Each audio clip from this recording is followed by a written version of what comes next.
நமக்கென இருக்கிற ஆகாயம் பூலோகம் அது எங்கும் போகவில்லை. நதியுண்டு கடலுண்டு எல்லாமும் நம் சொந்தம், கலங்கிட தேவையில்லை.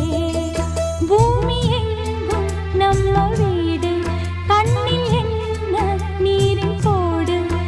இனி நாளை காலம் என்றும் நம்மோடு. நமக்கென இருக்கிற ஆகாயம் பூலோகம் அது எங்கும் போகவில்லை. நதியுண்டு கடலுண்டு எல்லாமும் நம் சொந்தம், கலங்கி